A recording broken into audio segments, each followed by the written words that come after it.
We're going to make a batch of cold processed soap, and let's just start. We're going to get started measuring everything. The first thing we're going to do when we're working with the sodium hydroxide or lye, it's really important to be really cautious about your lye. You want to make sure it's 100% lye. So I'm going to have to put this on. I might sound a little funny with this on, but I got to protect myself.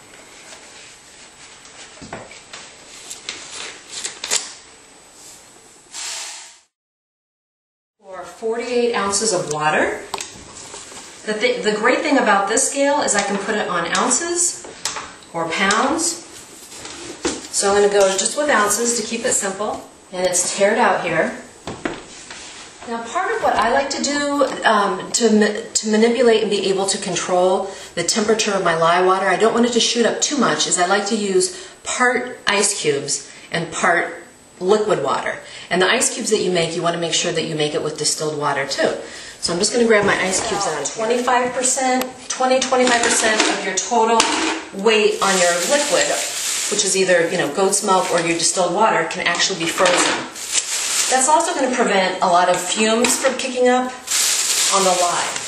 Okay, so we're looking for 48 ounces. Also to do the ice cubes first because it's easier to control the liquid on your measurements.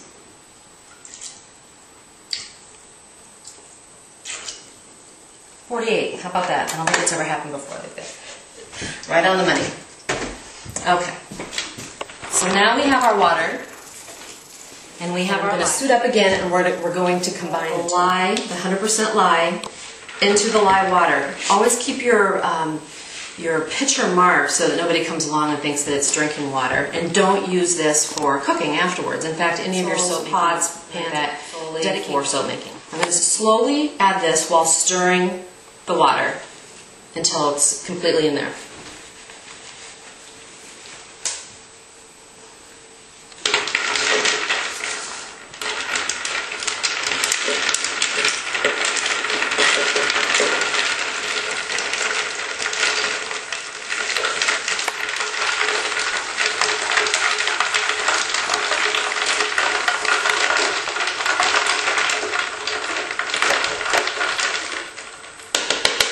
Okay, great.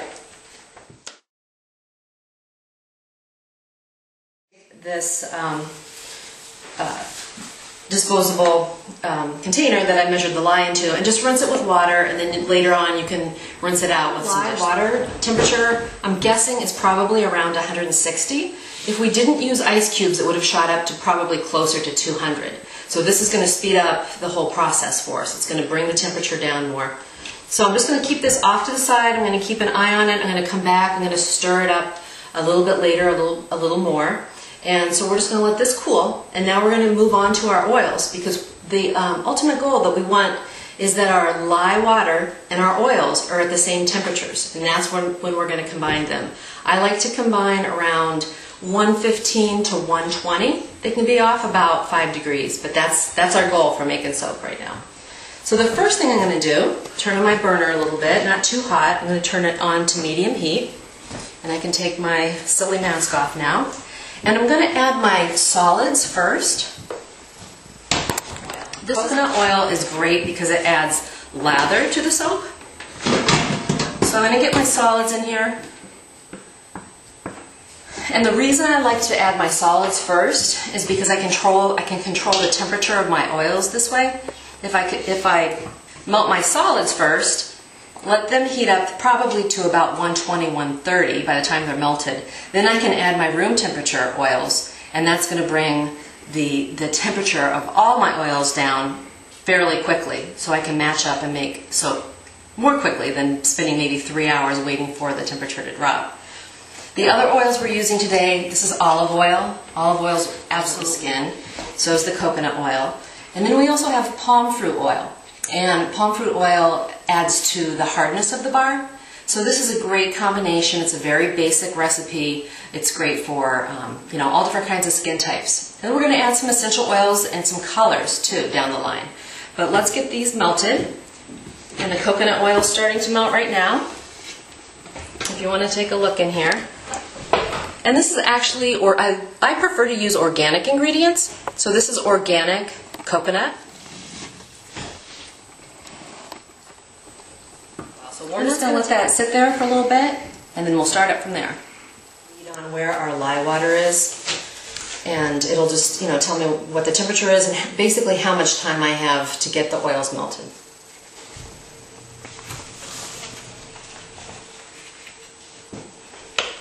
I'm going to give it a good stir first.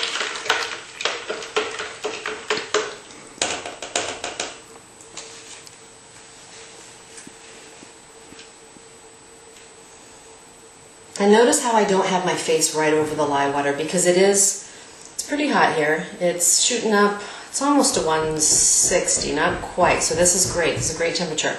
But I don't have my face over the lye water because I don't want to be breathing in those fumes. So I got the window open, it's well ventilated in here, and I have my mask when I'm not talking. You won't be talking to a camera, so just keep your mask on. So right under 160, about 158. So we're good with this because we still have to get our oils going. Now the coconut oil is completely melted. I pulled it off the heat because we don't want it to get too hot. It's at about 130-ish. So I'm going to go ahead and add the olive oil, which is in the smaller one here. I'm going to add the olive oil right in, and then the palm oil. I'm going to give that a quick stir. When you take the temperature of any liquid, you want to make sure that you're agitating your oils or your whatever liquid that you're taking your temperature on, and go right in the core. So you don't want to set your thermometer, at the bottom of a hot pan. It's going to give you a false reading. Love this little digital thermometer. It's going to stick it right in here and see where we are.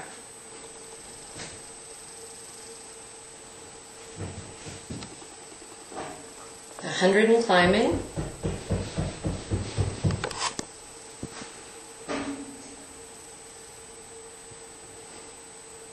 And like I said, we're looking for about, I like to mix the two at about 115 to 120 degrees Fahrenheit.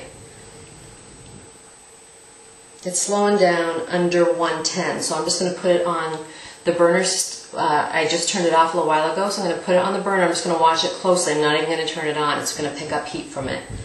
I'm about 106.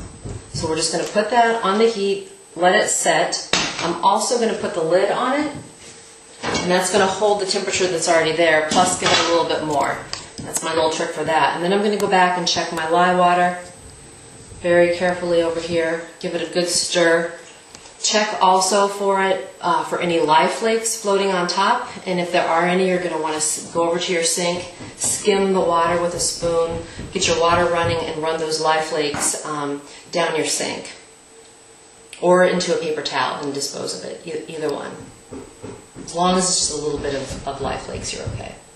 So the lye water is at about 140. So we have a little bit of time with this to cool down. We're heating up the oils a little bit.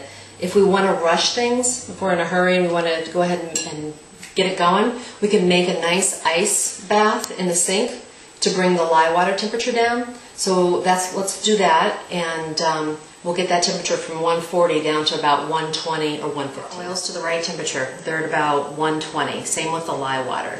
And we want to go ahead and mix them up before they hit 115. That's my preferred temperature, between 115 and 120 on both of them. If they're 5 degrees apart, that's okay.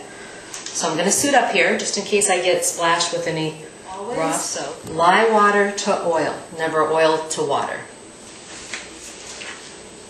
So I'm going to get the oil mixing up here, agitate it, and then slowly drizzle in the lye water.